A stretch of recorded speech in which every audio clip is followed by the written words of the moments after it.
François et Sébastien sont confinés, isolés, sur le bord de la folie. Heureusement, ils ont encore Internet pour jaser avec des amis et déverser leurs réconfortantes niaiseries sur le monde. Mesdames et messieurs, voici les survivants.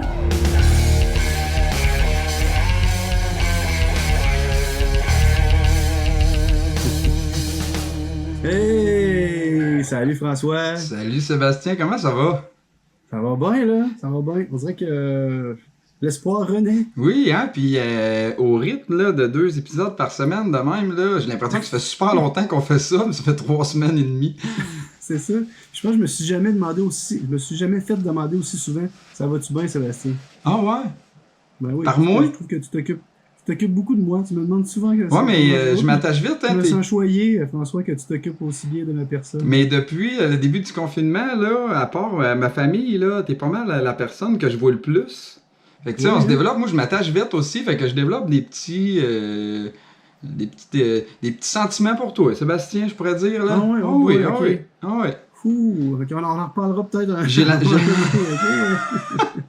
Il va falloir qu'on règle ça. Oui, ben j'ai terminé. Mais sinon, toi, François. Mais moi, écoute, cette semaine, entre les concours de photos de char et le défi du perroquet qui court après des singes sur un éléphant vers une rivière, on a fêté Pâques. Oui, avec les enfants, on est sortis dehors pour se faire une petite chasse au coco en prenant bien soin de se tenir à un Jésus et demi du voisinage. Sinon, j'ai fait mon scrolling des réseaux sociaux pour vous. J'ai récolté quelques points forts. Et j'ai pu y voir un lynx qui menace les habitants de Saint-Vital. Avez-vous vu ça sur Facebook passer? Oui. Alors, c'est la nature qui reprend ses droits. Hein? N'essaye pas de le flatter, Véronique Massy. Également, il y a aussi Radio-Canada qui nous a fait un article sur Louana, l'unique enfant du village de Laniel. Je sais pas si vous avez pogné ça aussi. Moi, Témiscamingue, change pas, t'es parfait.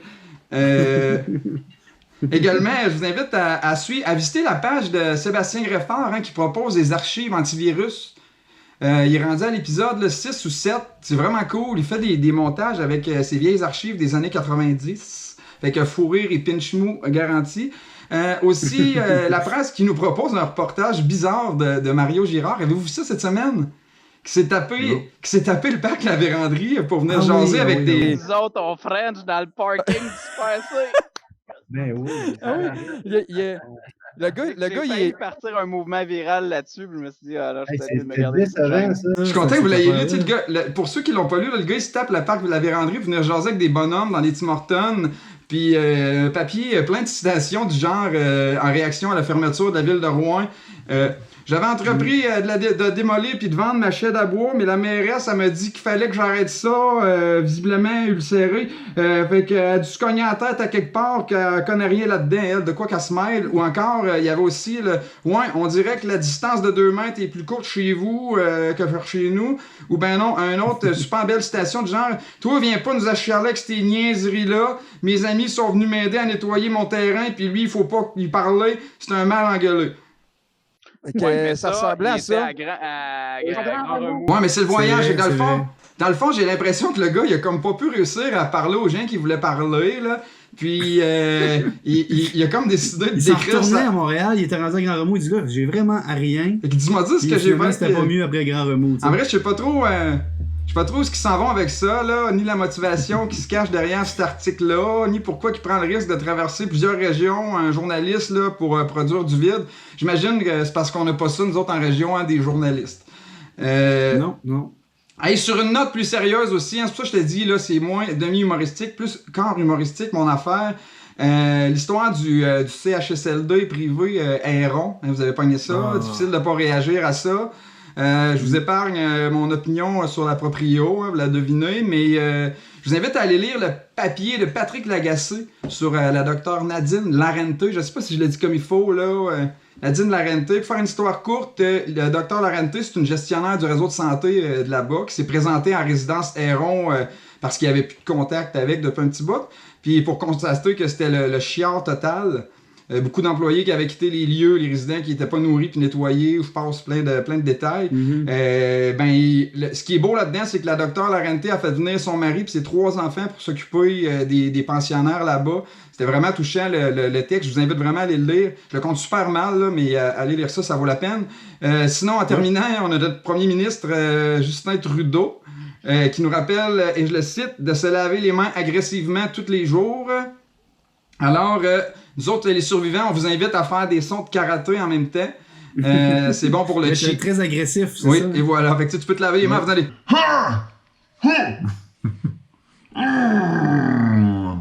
Aussi en même Avec temps. un petit jus rond de temps en temps, là, pour être sûr que c'est agressif. Là, alors, c'était mon éditorial, Sébastien. Écoute, c'est encore un éditorial épique. Un de plus, ton 6e, François? C'est mon 6e, en plus. Oui, je l'ai écrit avant de m'en venir. Là. Fait que... ça Quand se on passe dit t'en venir, c'est de passer de la cuisine au non, je descends dans la cave pareil. Là. Puis j'ai un split level. Fait que c'est comme 2 paliers. Là. OK.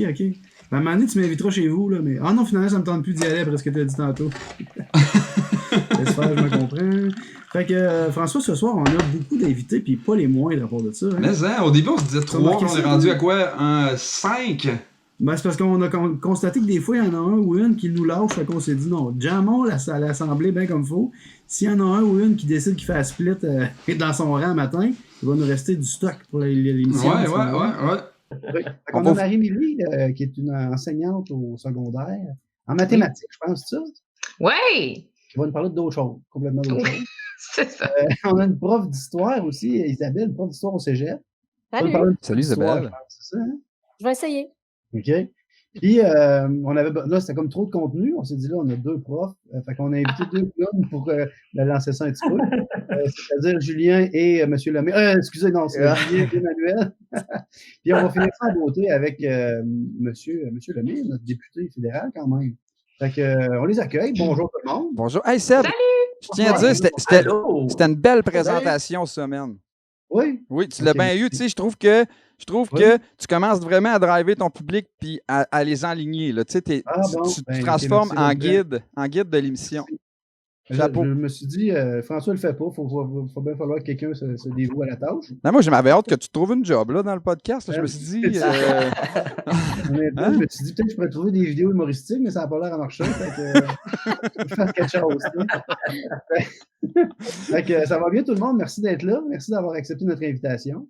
C'est vraiment cool de vous avoir. Courageux et courageuse, bravo. Julien, pour la 2e fois en plus. Julien qui. Oui, oui, tabarouette, je me suis pas fait forcer. Je suis content d'être là.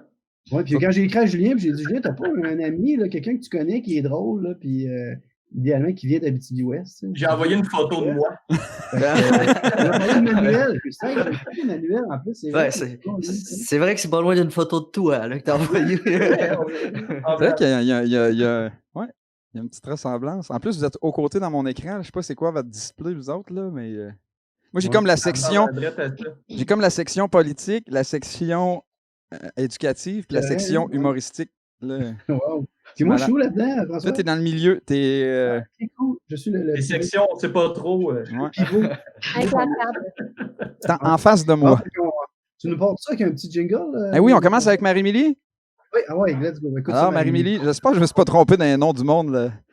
Ouais, c'est ça t'arrive souvent. OK, Marie, j'y étais avec une saveur estivale pour toi. Oh, merci. Ya,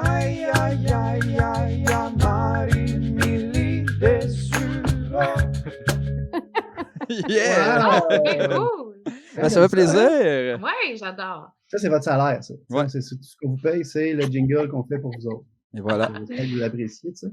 Ben, il fait tellement froid ces temps-ci là, que ça fait du bien, un petit beat d'été. C'est vrai, ça. Oui. Tu vas pouvoir écouter ça dans ton auto en fin de semaine, les vitres baissées. Les cheveux au vent, ça va être magique. Fait que Marie-Mélie, de quoi tu veux nous parler aujourd'hui, toi? De créativité, je vais vous parler d'écriture. Donc, tu sais, tantôt, tu disais, je suis prof de maths, puis quand je fais des salons du livre, souvent, puis que je dis que je suis prof, souvent, le monde, il pense que je suis prof de français. Puis, ça va m'amener un petit peu à ce que je vais parler tout à l'heure. Donc, on est en confinement. C'est un bon temps, justement, pour ceux qui ont envie de se lancer en écriture, de lancer le projet. Puis comme je sais que quand je commence à parler de ça, j'en parle longtemps, je voulais prendre une petite minute juste pour parler de... Je sais pas si vous avez écouté, tout le monde en parle. Je sais plus c'est à quelle émission, mais Jeannette Bertrand, son projet d'autobiographie, nos aînés là, qui voudraient écrire... leur autobiographie, je suis allée voir de quoi ça avait l'air. Alors, c'est sur centreavantage.ca. Avantage pour avant âge. Il y a un onglet Écrire sa vie et Madame Bertrand a publié sa première capsule cette semaine sur... Puis je pense que c'est juste pour rassurer les aînés que tout le monde est capable de faire ça, puis elle parle bien, c'est vraiment intéressant. Puis, en cette ère de confinement où on est loin de nos grands-parents, moi, ça me fait vraiment réaliser...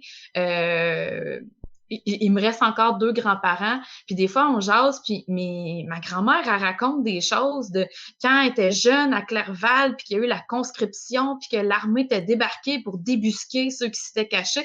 Ça, c'est des choses que, bref, tu sais, mes grands-parents, ils n'ont pas Internet, fait qu'ils le verront pas, le centre avantage, mais moi, j'aimerais ça y en parler, puis j'aimerais ça que ma grand-mère le fasse. Fait que, oui, Sébastien.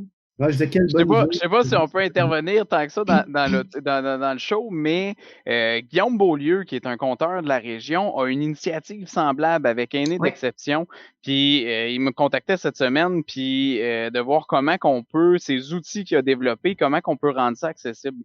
Donc, j'ai le goût d'y présenter notamment cette initiative-là, mais il veut se rendre disponible aussi pour pouvoir rendre ça accessible pour tout le monde qui puisse questionner leur aîné puis se faire une espèce de portrait d'exception de leur famille.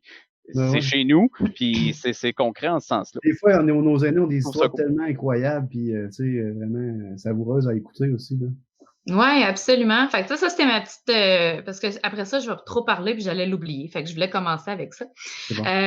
Donc, première chose, merci là, de l'invitation. Je suis contente. Je me suis mis du mascara. C'est la première fois que j'en mets depuis...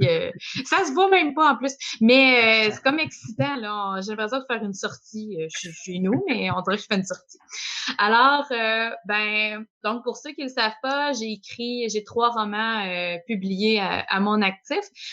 C'est de la chick lit qu'on appelle. Moi, j'appelle ça de la littérature humoristique sans prétention.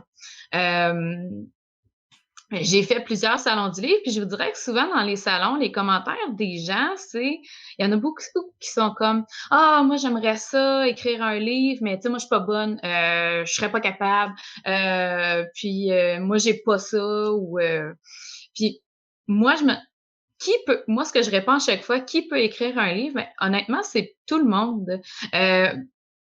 Puis des fois, ça me met mal à l'aise parce que personnellement, ça n'a jamais été un rêve nécessairement d'écrire un livre. Moi, mon premier roman, c'est une autofiction. Dans le sens où, moi, ma jeune sœur, j'étais célibataire, ma jeune sœur de 4 ans plus jeune, allait se marier. J'étais une vieille fille, c'était déprimant, puis ça a été un défouloir. C'était même pas dans le but d'être publié au départ. Donc, qu'est-ce que ça prend, en fait, pour pouvoir écrire un roman? C'est une histoire.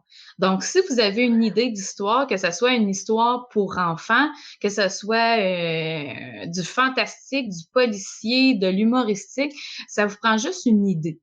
Ça, c'est le départ. Après ça, que vous soyez quelqu'un qui fait des fautes, quelqu'un qui était pas bon en français, qui a de la misère à faire des structures de phrases, on s'en fout.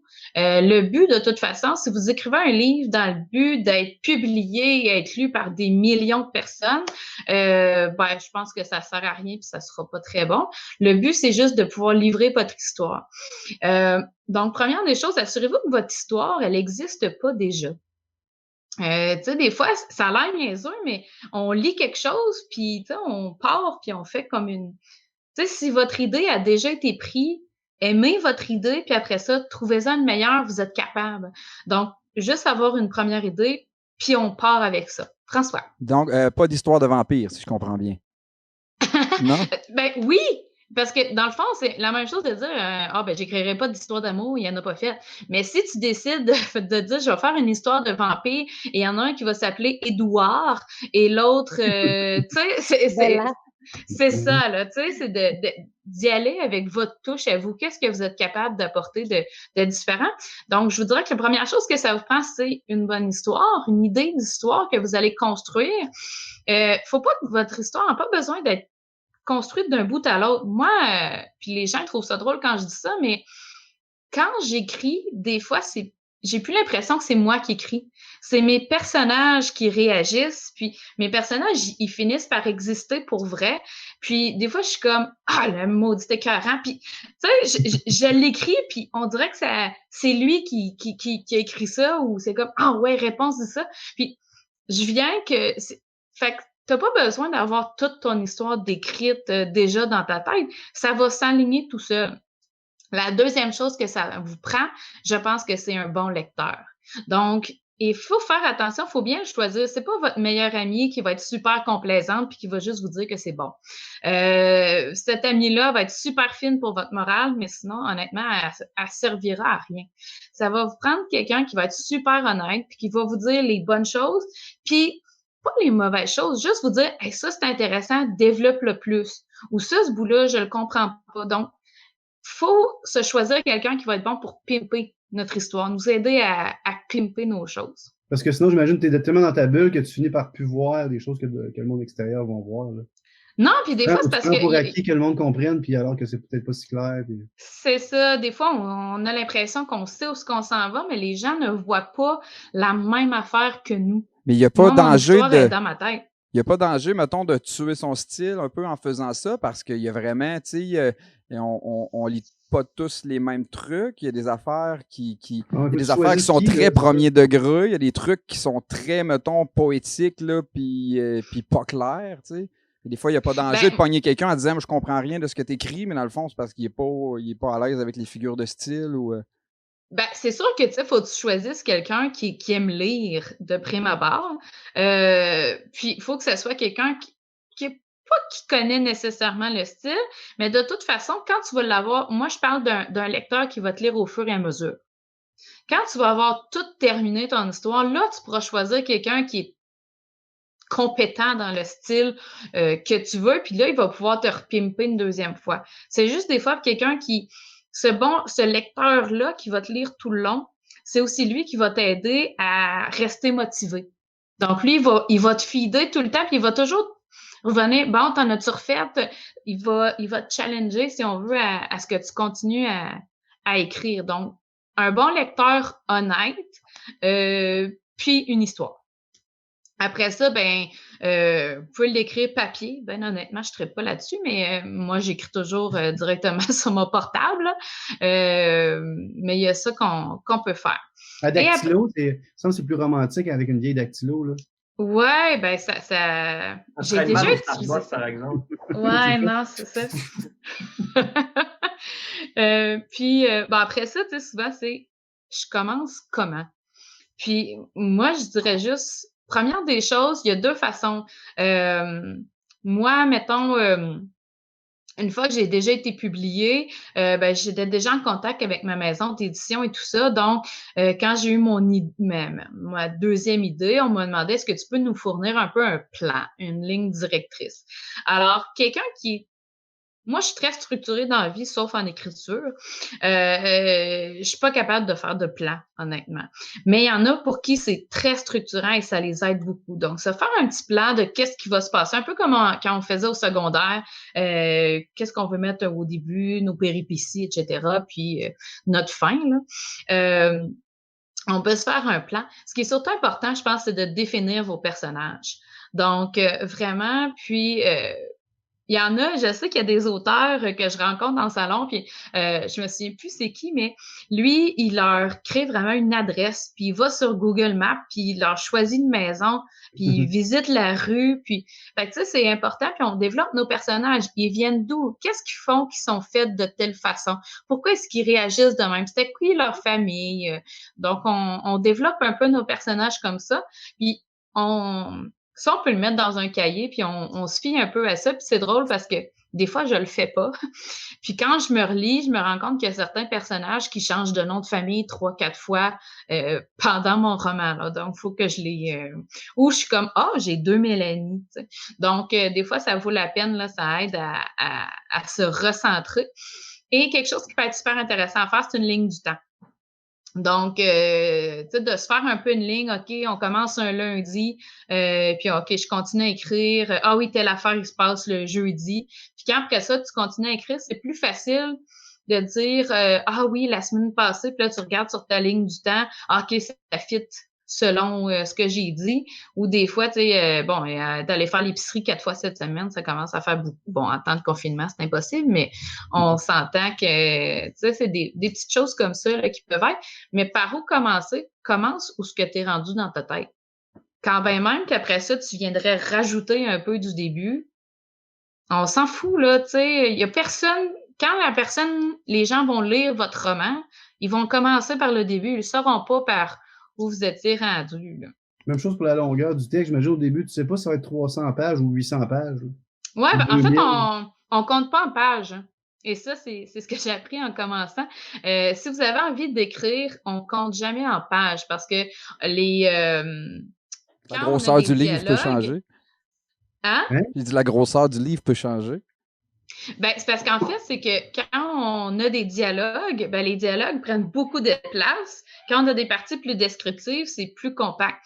Alors, de dire je fais tant de pages, ça sert à rien, c'est vraiment plus d'y aller avec un nombre de mots. Donc, par exemple, ceux qui font des livres jeunesse, on va parler du 15-20 000 mots. Quand on va parler du roman plus ado, on va y aller plus avec du 40-45 000 mots. Les romans plus adultes qu'on a l'habitude de lire, par exemple, les miens, c'est du 75-85 000 mots, jusqu'à peu près à 100 000 mots. Wow. Donc, on y va plus en termes de mots là-dessus. Donc, puis le nombre de mots, ça aide aussi. Moi, c'est une de mes motivations. Je me mets, quand je suis en période d'écriture, je me dis, OK, je me mets un 5 000 mots semaine.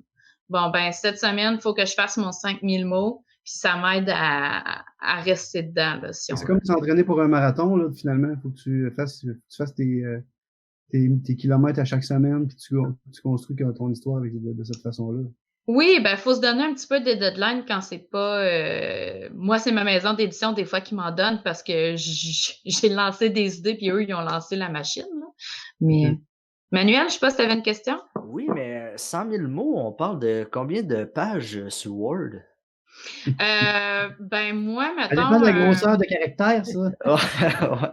Ça dépend si c'est un livre avec beaucoup de dialogue ou pas. Tu sais, moi, mettons, ça peut aller à, mettons, 275 pages sur Word pour un 82 000 mots. Mais j'ai des dialogues à travers ça. Donc... ça dépend vraiment, puis moi, je dirais, ça a l'air super impressionnant comme ça, tu sais, de faire comme j'ai écrit 275 pages, mais moi, en étant prof, j'en faisais les fins de semaine puis les étés. Donc, moi, pour faire un 85 000 mots, généralement, ça me prenait à peu près une année scolaire puis 2 étés. Donc, ou une été.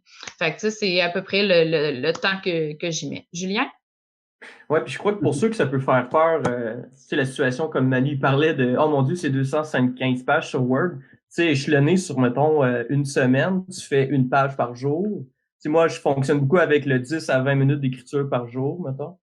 Je pense qu'à long terme, ça paraît tellement, tu sais, comme là, ça fait 32 jours, puis, tu sais, j'écris pas un livre, j'écris d'autres trucs, mais ça paraît, tu sais, j'ai peut-être 20 pages pleines, puis t'es comme, bah, ben, tu sais, j'ai 20 pages de choses avec quoi je peux jouer ou avec quoi, tu sais, des trucs, des idées, des choses comme ça. Mais au début, c'est ça, je pense, qui fait peur, c'est l'aspect, oh mon Dieu, j'ai tout ça à écrire, mais tu sais, 10 à 20 minutes, moi, c'est une règle que je me suis créée, mais tu sais, comme toi, c'est 5000 par semaine. Je pense que l'idée est bonne de se créer comme son propre deadline, puis se forcer à le faire, quitte à se timer. Moi, je me time. Puis après 10 minutes, j'arrête, même si j'ai des idées des fois, tu sais. Vraiment, juste, OK, j'ai fait ce que j'avais à faire aujourd'hui. Pour pas brûler, dans le fond, ta passion d'une shot. Ben, ça dépend ce que tu fais. Ça dépend la raison pour laquelle tu écris. Tu sais, si tu racontes des choses de ta vie, tu vas peut-être moins manquer d'inspiration dans le sens où tu es en train de faire un genre de journal, des choses comme ça. Tu sais, ça vaut la peine.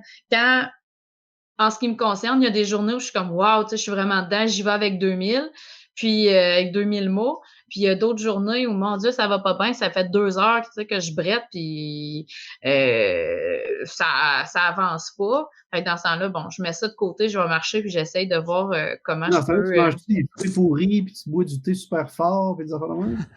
Non, je suis pas très thé. Non, je vais plus, pour vrai, en marchant, moi, j'arrange la vie de mes personnages un peu, là. Mais, puis tu sais, je terminerai peut-être avec des petits trucs pour justement rester motivé, qui est la chose la plus difficile. Tu sais, on parlait tantôt, là, Manuel disait, c'est énorme, 275 pages, 85 000 mots. En ce qui me concerne, quand j'arrive aux 20 000 mots, on dirait que là, mon projet, je peux dire qu'il est commencé.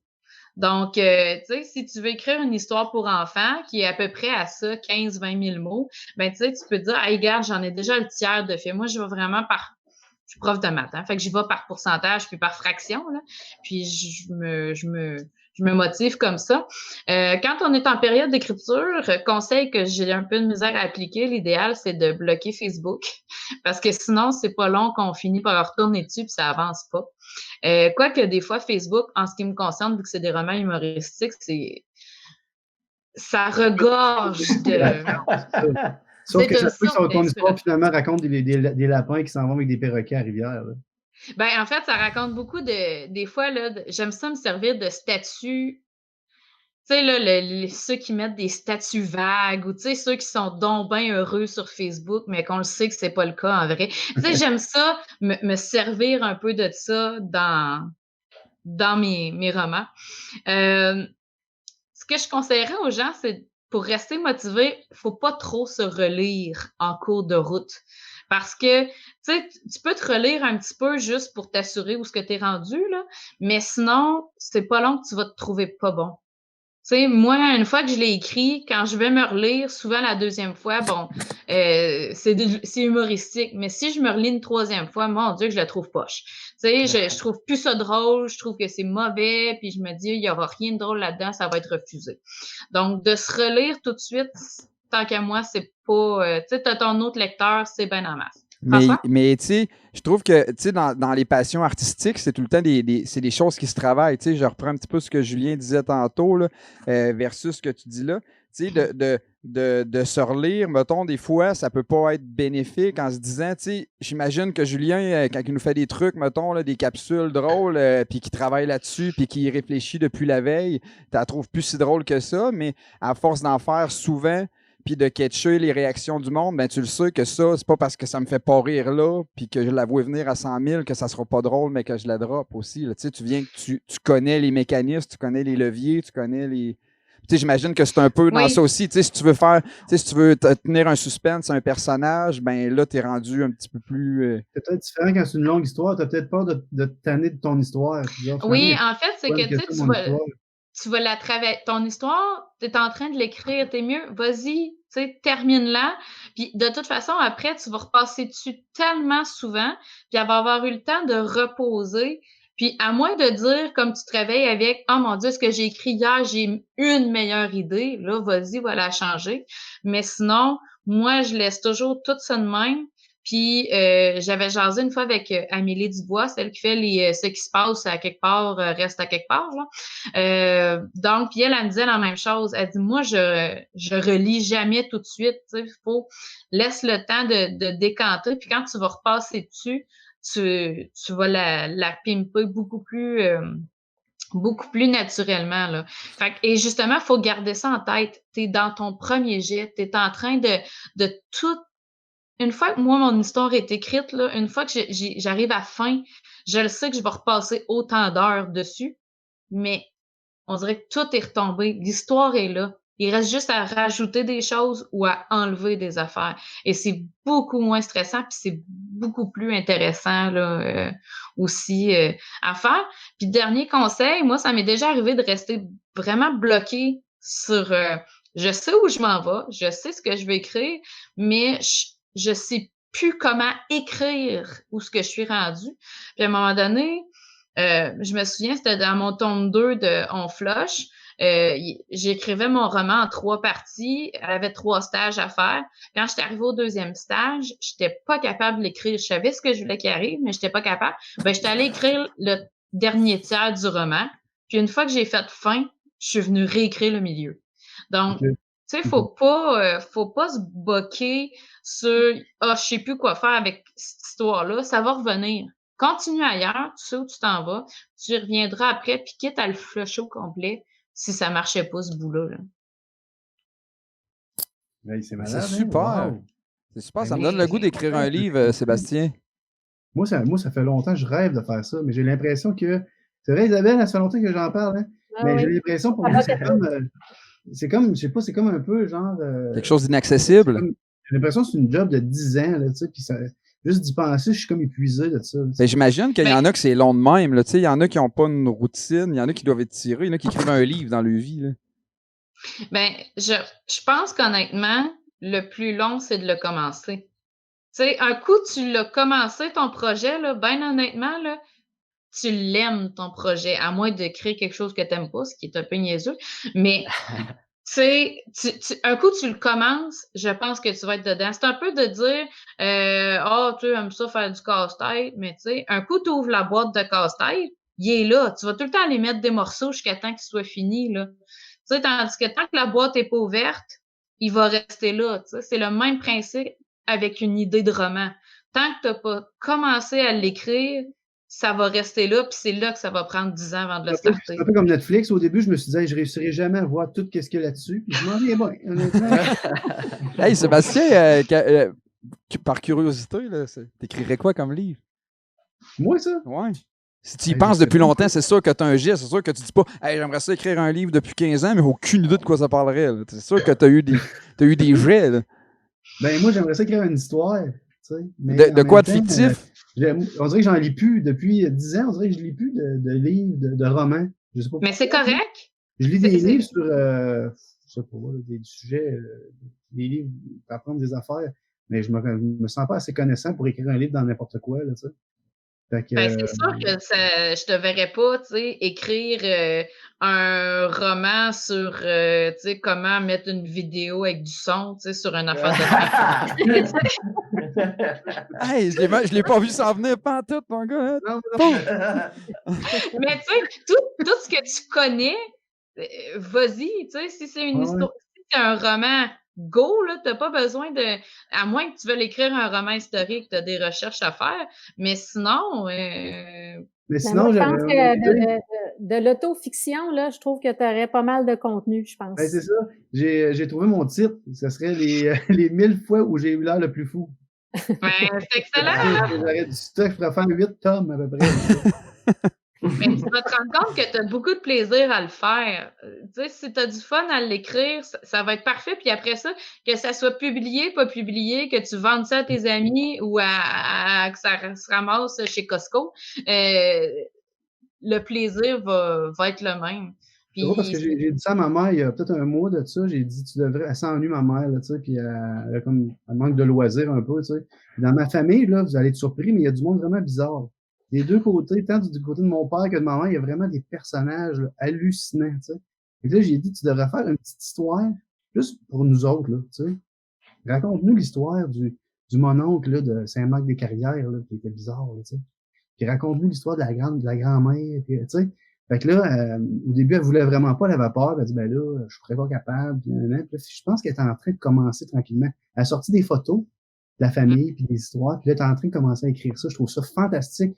Pour moi, juste pour moi puis mes enfants, là, c'est comme un trésor incroyable. Là, mon grand-père a écrit un livre, moi, ses mémoires, dans le fond. Là. Ça a une 40aine de pages, mettons. Là. Il aurait vraiment pu développer. Ça passe vite, là, mais c'était comme un peu de mettre tous ses souvenirs sur papier. Il écrivait au son, puis ça a été traduit par mes tantes. Parce que lui, il était à l'école, genre 7 mois dans sa vie. Là. Mais c'est correct. Les mémoires du grenier, ça me semble que ça sonne bien, les mémoires du grenier. Je me rappelle plus comment ça s'appelle. On était quand même assez jeunes quand il a sorti ça. J'ai lu ça, mettons, au secondaire. Puis, je ne l'ai jamais vraiment relu par après. Mais tu sais, c'est moins intéressant, mettons. Là. Ça va peut-être être. Tu sais, ça va avoir une valeur quand je vais peut-être le léguer à mes gars là, qui vont pouvoir avoir un genre de témoignage, mais tu sais, la personne, justement, elle le fait pour sortir ses histoires de sa tête, mais elle n'a aucune plume. Puis, moi, mon grand-père, il a probablement jamais lu un livre non plus. Fait que, tu sais, juste la structure de rendre ça intéressant. Là, Peut-être qu'un de tes fils va prendre ça un jour puis ils vont en faire quelque chose avec peut-être. C'est malade aussi, tu sais. Peut-être, oui. Faudrait que je les apprenne à parler, d'ailleurs. Ça aiderait. Hey, merci, Émilie, c'est vraiment malade. Merci beaucoup. Ben, ça fait plaisir. Puis écoute, si vous me réinvitez, je vous parlerai du monde de l'édition. Ah, Ouais, cool. c'est ça, comment devenir riche? Parce que là, c'est bien beau écrire un livre, mais c'est parce qu'on veut devenir riche, on écrit un livre toujours bien, tu sais. Fait que, on manque ce bout-là, tu sais. C'est pas gros du livre, me semble. Hein. Ouais, parce que Ben, moi, c'est vraiment drôle parce que j'ai reçu mes redevances aujourd'hui. Ah oui? Oui. Puis, ben, c'est ça. Es-tu capable de te payer un lunch au restaurant, mettons? Ah, ben, ça va parce que, tu sais, mes 2 derniers romans sont sortis quand même en 2018. Donc, je reçois quand même un peu, puis même que mon premier a roulé un petit peu. Mais, règle générale, c'est 10%.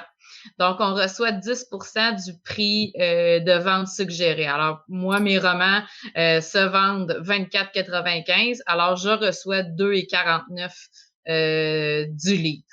Alors, Il y a juste à savoir combien qu'elle en a vendu, puis on va savoir comment au Québec, pour être considéré best-seller, c'est 5000 copies. Je sais que les 2 premiers sont best-sellers, mais le 3e, je le sais pas, là, j'ai oublié de regarder le chiffre, là. Mais honnêtement, les auteurs qui sont capables de vivre de ça à temps plein, il y en a très, très, très, très peu au Québec. Tu sais, t'as Patrick Sénécal, t'as puis Amélie Dubois, tu sais, veux pas, faut qu'il en sorte. Faut toujours qu'il en sorte presque 2 par année ou un qui va sortir à au moins 50 000 copies pour être capable d'en vivre. Comme Patrick Sénécal, là, il est dans... C'est ça. Patrick Sénécal, il est à Plus on est de fou, plus on lit aussi. Fait qu'il il doit faire des émissions pratiquement quotidiennes là, aussi pour. Oui, il faut qu'il compense avec tout le reste. Donc, tu sais, quelqu'un qui me dit je vais prendre une année sabbatique pour écrire un roman, puis je vais pouvoir me repayer avec ça. Ben, l'année que tu vas prendre pour l'écrire, après ça, l'année que ça va prendre pour peut-être le faire éditer, après ça, il va sortir l'année d'après, on est rendu à 3 ans. Et après ça, ben, il faut que le livre ait runné 1 an pour avoir tes droits d'auteur. Fait que tu vas avoir l'argent de ça 4 ans plus tard. Puis si tu en vends 5000 copies, ce qui est beaucoup, ben, tu vas avoir 10 000 $. Fait que si c'est ça qu'elle vaut ton année, c'est correct. Mais c'est ça. C'est quand même plus payant que la musique. Ça dépend à qui tu demandes, peut-être. C'est sûr que tu peux pas faire des shows de livres. Là. Tu lis ton livre sur un stage puis le monde gueule. Là. Ça se voit moins, là, mais. Ben, il y a au moins, en tout cas pour moi, là, il y a au moins 1000 heures de travail par roman. Là. Fait que tu sais, c'est sûr que si tu regardes est-ce que ça revient, combien ça me revient de l'heure, on oublie ça. Mais ouais. Ah, ben, c'est super, c'était vraiment intéressant, Marie-Émilie. Ouais. Hey, puis les autres, là, vous êtes donc bien disciplinés. Tabarouette, on lève la main. Je pense que c'est mon podcast préféré. Ben, hey, le monde, il lève le main. Il y a juste moi qui coupe les gens. Quand je parle de l'épisode, tu sais, le podcast Les Survivants en général, c'est rendu mon podcast préféré. T'es-tu le seul que t'écoutes? J'en ai écouté d'autres avant, mais ça se passe. Tu te réécoutes-tu, mettons? À la fin de tout, tu le réécoutes-tu? Oui, quand le client fait le montage, puis après ça, il me dit bon, on repasse dessus. Fait que là, je passe dessus avec une espèce de timeline. Là, je dis OK, là, il y a un petit bug à 10 minutes 3, puis je me retape toute l'émission complète, bien comme il faut, en regardant et en écoutant. En mode de ça. Oui, je réécoute pas. Il n'est pas en tout de faire ça. Bon, fait que. Oh yeah! Hey, alors, merci beaucoup, Marie-Émilie. Alors, on poursuit avec Manuel. Manuel, je me rappelle même plus ce que j'ai fait comme chanson pour toi. Alors, ça va être une surprise pour nous deux. Nice, j'ai hâte d'entendre ça.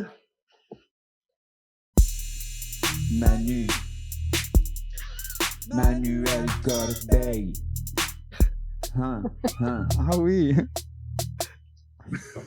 Très nice, très nice. Ah oui. Ça me revient. Ouais, c'est vrai que ça finissait, ça fitait le ah oui avec le petit beat. Ouais, c'est vrai. Je pense qu'on va le laisser par-dessus. Je peux le rajouter en post-synchro. Hey, salut Manuel, merci d'être là. Hey, merci de l'invitation. Hey, t'as vraiment un beau background en arrière, c'était écœurant. Moi, tu sais, toi, t'arrives invité là, de même, puis tu clenches tous mes décors que j'ai eus depuis le début du podcast. Ah, votre photo de podcast là, est vraiment très nice. Francis Caron qui fait ça. On va sortir de la merch là, avec des tasses puis des casquettes. C'est une bonne idée, Seb. On pourrait s'acheter des bons micros avec ça. Je trouve drôle. Je vais vous faire des bols en bois avec le logo des Survivors dessus, ça va être malade. Ça serait nice. Je t'en achèterais un. Tu parles de quoi aujourd'hui? Ça va être un petit peu plus léger qu'écrire un livre. Dans le fond, moi, je vous ai fait une petite chronique au niveau de la survie dans le bois. Oh yeah! Comme en ce moment, une des activités qu'on peut faire avec la distanciation sociale, c'est le plein air. Donc, un petit conseil que je voulais commencer avant de commencer ma chronique, c'est si vous voulez aller dans des endroits qui sont nice, il y a Chazelle, qui est une place que même sans pandémie, que vous êtes pas, il n'y a pas aucun stress pour la distanciation sociale. Donc, en ce moment, avec la pandémie, vous êtes safe à fond. Fait qu'il n'y a aucun problème d'aller à Chazelle, qui est une ville qui est en ruine, mais qui a quand même un centre communautaire qui vaut 1 million. Donc, c'est vraiment une ville qui est fantastique. Salut nos auditeurs de Chazelle. Hey, puis laquelle des Chazelles? Il y en a deux, hein? Il y a deux Chazelles. Les 4 auditeurs de Chazelle. Il y a 2 Chazelles. Les 2 villages ensemble sont au moins une 12aine. Tu penses ça? Ouais. Saint-Eugène de Chazelle puis Saint-Janvier de Chazelle. C'est vrai, c'est vrai. Non, mais dis-les pas, c'est plus mystérieux de même, c'est cool, on sait pas où tu te caches. Il faut dire un Chazelle, des Chazeaux, je pense. Je pense qu'avec la réforme, on peut dire des Chazelles avec un S. Excuse-nous, Manu. Pas de problème. En fait, je voulais pas juste écœurer Chazelle. Il y a une place qui est à Chazelle, dans le fond du Rancette, qui est le Grand Héron, le sentier pédestre du Grand Héron, qu'on connaît pas tant que ça, mais qui est un endroit là, qui est vraiment assez magnifique. Fait que dans ce temps c'est quoi? Confinement. Confinement, c'est le mot que je cherchais, merci. Confinement. On n'entend pas beaucoup parler, hein, ce mot. Donc, si vous voulez aller voir le Grand Héron dans le fond du Rancette, vous ne savez pas quoi faire de vos fins de semaine, je vous le recommande. Donc, ça, c'était mon petit conseil au niveau de la région. Moi, quand j'ai écrit à mes parents, à ma mère, que je voulais faire une chronique sur la survie dans le bois, sa réponse a été tu as sûrement fait une faute, puis tu vas faire une chronique sur comment se perdre dans le bois. Fait que je suis allé prendre des trucs d'un spécialiste, le chef des scouts britanniques. En fait, c'est sûr que quand on entend les scouts, là, mettons, c'est pas les personnes les plus populaires au secondaire. Là. On s'entend qu'ils se font pas intimider parce qu'en général, ils ont un couteau puis ils peuvent très facilement ligoter des gens parce que c'est des spécialistes des nœuds.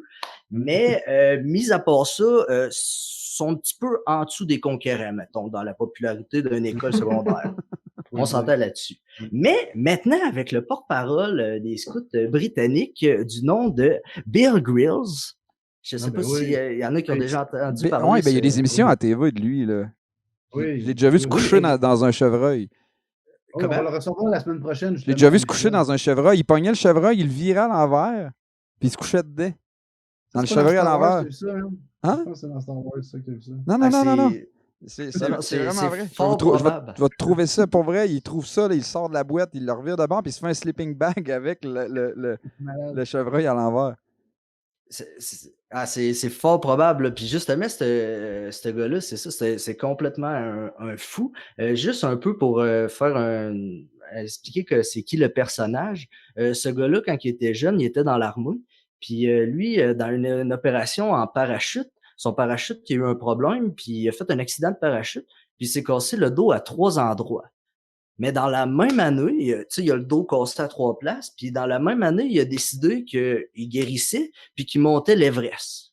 Ah, bon. Ben soft, tu sais. Le gars, il décide de ça, puis en plus de ça, il l'a fait en 20 jours, puis il a eu le record du monde du plus jeune à avoir monté l'Everest. Mais tu sais, genre 12 mois passés, il avait le dos cassé, là, tu sais, genre, vraiment, c'est un crinqué là, de la survie, là. Donc, je suis allé prendre une couple de trucs au niveau de Bear Grylls. Fait que le premier truc que je pourrais vous donner, ça serait, si vous voulez aller faire du plein air, commencez par écouter Netflix. Je vous conseillerais de... Ça, c'est toujours le truc. Mais en fait, il y a une émission qui est You Visit Wild, que c'est une émission qui est interactive, que lui, c'est dans le fond la personne qui anime ça.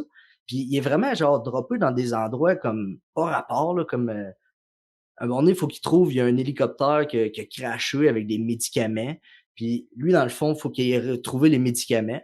Puis t'as toujours deux choix.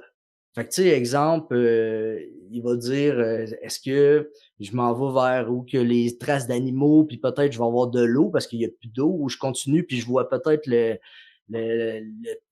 médicaments, exemple. C'est toi qui choisis son choix? Ouais, c'est ça.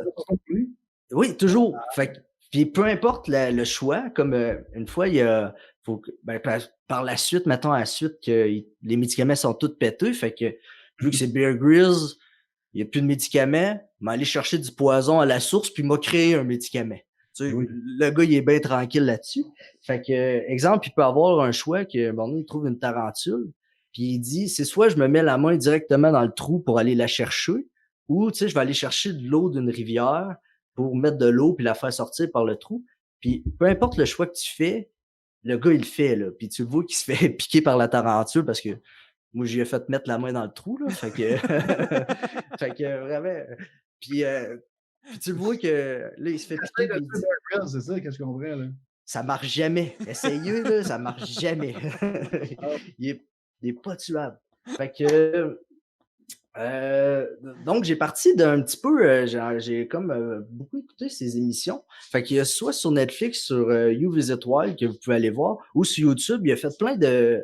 Tu sais, ça, c'est un peu plus stageux, on s'entend sur Netflix, mais sur YouTube, si vous regardez les trucs qu'il a fait, là, il y a des affaires là, que c'est complètement fou, que tu le vois, là, il a la face givrée, puis il mange des yeux d'animaux qu'il trouve, ou des chevreuils, ou des trucs comme ça, puis il le fait, là, puis... Ça a l'air dégueulasse manger un œil. Hey, je l'ai déjà vu, là. Je l'ai déjà vu, parenthèse, une émission, là. Ça fait un petit bout, ça passait à Canal Évasion. Il traverse le désert, puis il est mal pris. Il n'y a plus rien pour boire. Il réussit à trouver un serpent. Il pogne le serpent, il le tue, genre, il coupe la tête, il le revire à l'envers. Encore une fois, je pense qu'il trouve que les animaux sont plus appétissants à l'extérieur. Fait qu'il revire ça à l'envers, il pisse dans le serpent, il fait un nœud, puis là, il se traîne ça sur l'épaule. Fait que là, tout le long de la run, il boit sa pisse, puis il réussit à survivre avec ça. Il se fait une gourde avec un serpent. C'est beau à mener, là, tu sais. Non, mais c'est malade, puis c'est super étanche son affaire. Là. Il explique qu'il faut que tu fasses un nœud dans le bas parce qu'ils ont un trou-fillon, puis que le liquide pourrait sortir par là. Mais on dirait que Marie-Émilie va être malade. À un moment donné, il pogne une moufette, je sais que son manteau, tu sais, il l'abrit avec le manteau, évidemment, la moufette pisse. Puis après ça, il fait cuire la moufette, puis il mange ça. Moi, le serpent, je trouve ça drôle parce qu'en Abitibi, on a juste des couleuvres. On n'aurait pas long d'eau, mettons, avec notre petit sac d'eau. Il fallait que t'en pognes une coupe.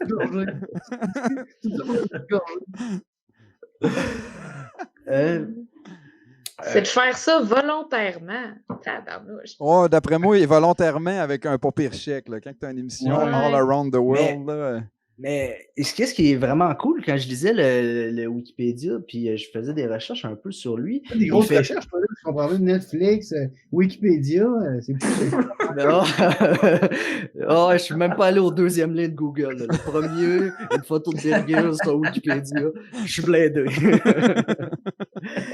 Mais qu'est-ce que je voulais dire, c'est qu'il fait beaucoup d'expéditions et tout ça, mais il ramasse beaucoup d'argent pour des organismes à but non lucratif. Il y a beaucoup des trucs qu'il fait qui va redonner les cachets puis l'argent. Puis, fait que tu sais, il y a quand même une petite conscience là, sociale là, à travers ça. Peut-être qu'il vit bien juste avec ses émissions puis il peut se permettre ça, là, mais c'est sûr qu'il doit avoir un bon budget là, parce que tu sais, se faire dropper un motocross en hélicoptère, tu sais, c'est sûr que c'est pas tout le monde qui peut se permettre ça. Là. On voit pas non plus derrière la caméra, il y a peut-être 8 gars avec des mitraillettes pour le protéger. Hey, il y a une émission en fin de l'année où tu vois son équipe de tournage qu'ils font avec. Dans le fond, ils passent tous par les mêmes places que lui. François, t'aurais pu faire la chronique sur Bear Grylls. Non, mais je trouve vraiment que c'est un personnage intéressant. Puis moi, ben, c'est drôle parce que c'est l'idole à Kylian aussi depuis qu'il Kylian avait genre 10 ans, là, puis il y avait les pantalons de Bear Grylls. Hey, moi, j'ai le couteau de Bear Grylls chez nous.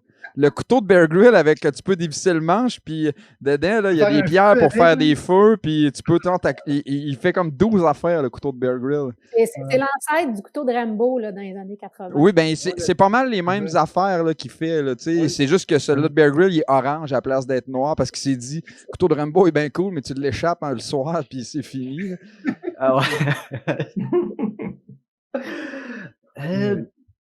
Donc, dans le fond, j'ai fait un petit top 5 des trucs de survie que je trouvais quand même pratiques. Ça fait 2 épisodes, man, qu'on n'a pas de top 5. Hey, non, moi, ça me manquait. Là. Ah ouais? Oh, ça, vas-y. OK, puis après ça, j'ai fait un petit top 3 de 2 situations qu'il y avait dans l'émission. Puis je vous donne. C'est comme un top 8, finalement. Là. On est rendu avec un top 8. Là. Puis après ça, j'ai un autre top 5. Moi, ça va me prendre une bière pour te faire ça, Kylian. Donc, j'en fais une bière avec toi, OK? S'il vous plaît. Assistant. Excuse, j'aurais dû fermer mon micro, hein? Pas de problème.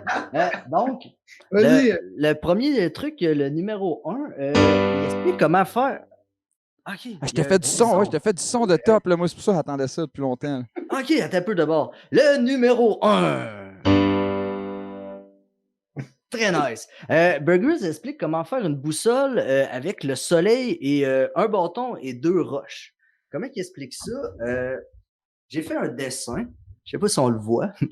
Oui, c'est très simple, très clair. Non, finalement, ça va être plus compliqué. Je cache le dessin. Tu peux pas trouver des roches, c'est ça? Hein?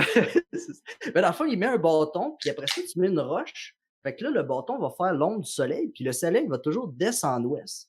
Fait que là, tu attends un petit peu que l'ombre se tasse, puis tu reviens mettre une autre roche où que l'ombre s'est tassée. Puis à partir de là, tu mets un bâton au niveau de tes 2 roches. Fait que ça va donner ton est-ouest. Puis après ça, tu remets un autre bâton qui va donner ton sud. Fait que ça m'a pris 10 minutes à essayer de comprendre. Moi, j'entends ta mère il va se perdre dans le bois, là, c'est ça. Ouais. Fait que, allez voir l'émission avec Bear Grylls, je vous explique ça comme il faut. Mais vous pouvez, avec une roche et 2 bâtons, il faut vous faire une boussole. Numéro 2. Vu qu'on a beaucoup de désert en Abitibi, c'est important de se préparer à la déshydratation.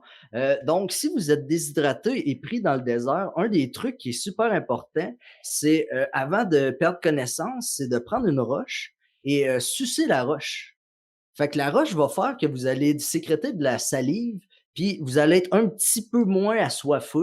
Mais vous allez quand même être déshydraté, ça ne change rien à la déshydratation. Mais si la roche est salée, t'es dans la merde. Hein?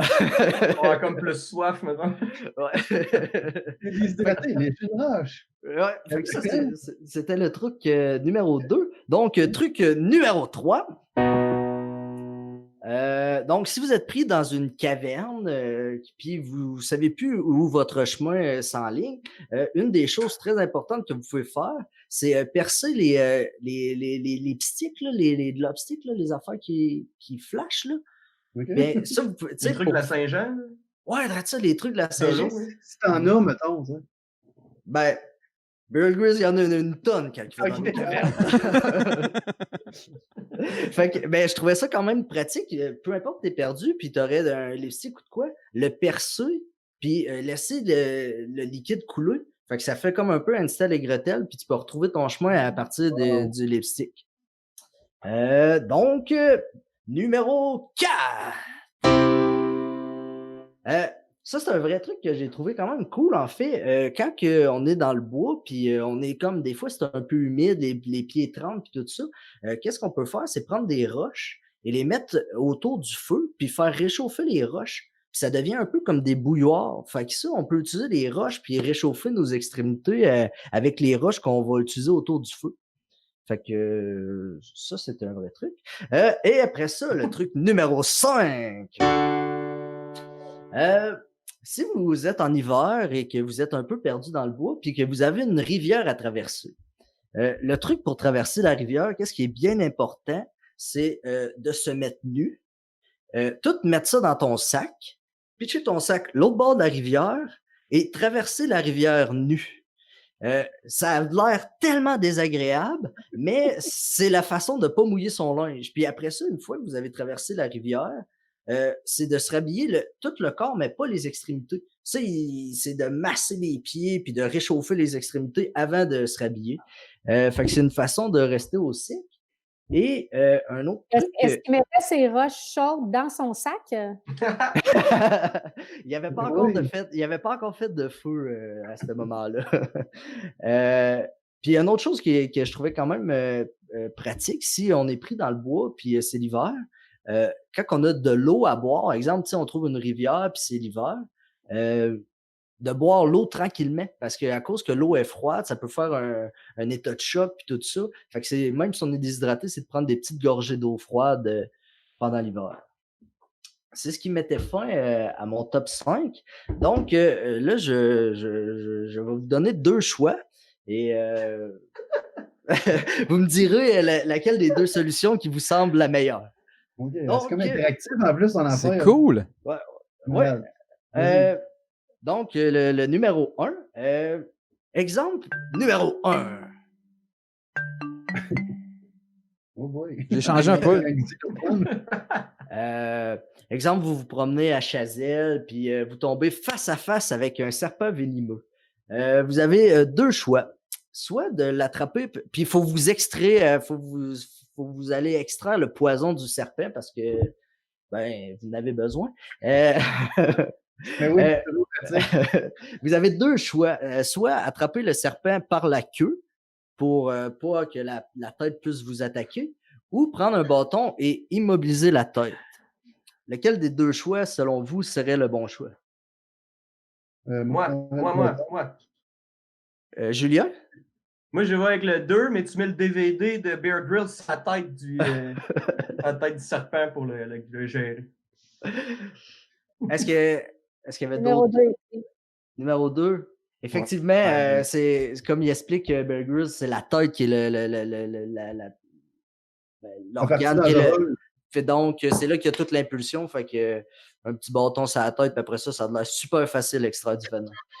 C'est un peu comme Donald Trump, ça c'est la tête qui est dangereuse là-dedans. Là. Puis ça crache du venin, tout est identique. D'après moi, Donald Trump, ses mains sont dangereuses aussi. Fait que... Le grab them by the pussy, c'était pas lui, ça? Quand t'es une femme, les mains sont dangereuses. Ouais. Numéro 2. C'est viril, hein? Est quand même cool en ce moment, les rivières dégèlent et tout ça. Exemple, vous vous réveillez sur une rivière qui est en train de dégeler. Vous avez 2 choix.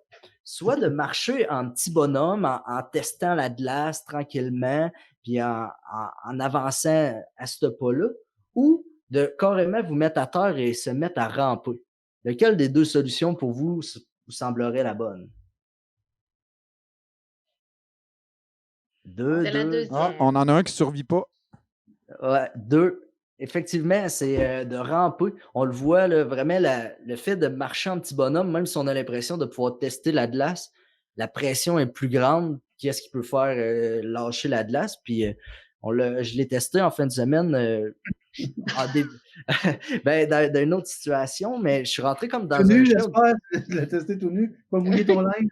Effectivement, je suis sorti de là tout sec. Ah, ouais. Mais c'est vraiment de ramper. Là, je calais en marchant, puis en rampant, tout était bingo. Numéro 3.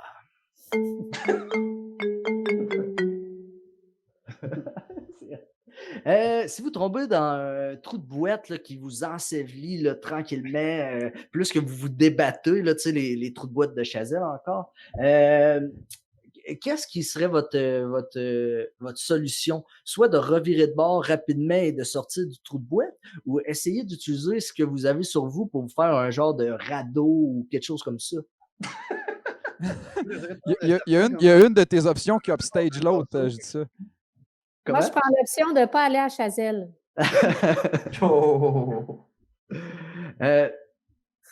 Ben, en fait, c'est l'option de prendre de se faire un radeau. Puis qu'est-ce qu'il explique?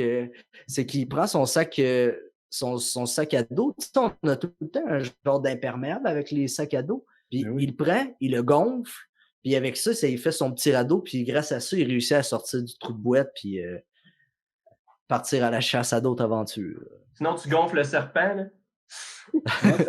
Oui. Spaghetti. Moi, j'aurais peut-être un dernier conseil pour toi, Manuel. Le conseil ultime, c'est ne pas aller dans une forêt. C'est pour ça que ma mère, elle me disait de ne pas faire ça. C'est pas pour ça. Il y en a que c'est le trip, hein, tu sais. Je sais pas si vous connaissez Christian Frenette. Là. Christian Frenette, c'était son boss là, d'aller se perdre à quelque part puis de revenir par lui-même avec 3 hameçons puis 2 cannes de bine. J'imagine que c'est une manière de vivre des émotions fortes sans se pitcher en parachute en bas d'un avion ou en roulant 200 chars. Là. Effectivement. Hey, merci, Manuel. C'était fantastique. C'était vraiment cool. Oui, ça m'a très surpris, mais j'ai appris quelques affaires. Moi, j'ai trouvé ça le fun. Ça serait cool, Manuel, que tu reviennes. Tu pourrais comme éplucher des sujets pour nous autres. Là, puis, tu pourrais être notre vulgarisateur. Oui, notre enquêteur spécial. Sans problème. Ça serait une bonne idée, ça. On pourrait même lui donner des sujets, mettons, qui sont complexes un peu, genre, puis on lui demande de... Manu, explique-nous. Comment on fait les bébés? Comment? Oui. OK, top 5, comment faire les bébés. Allez, merci beaucoup, Manuel. Merci. Est-ce que tu restes avec nous, Manuel, pour le reste? Ben oui. Super.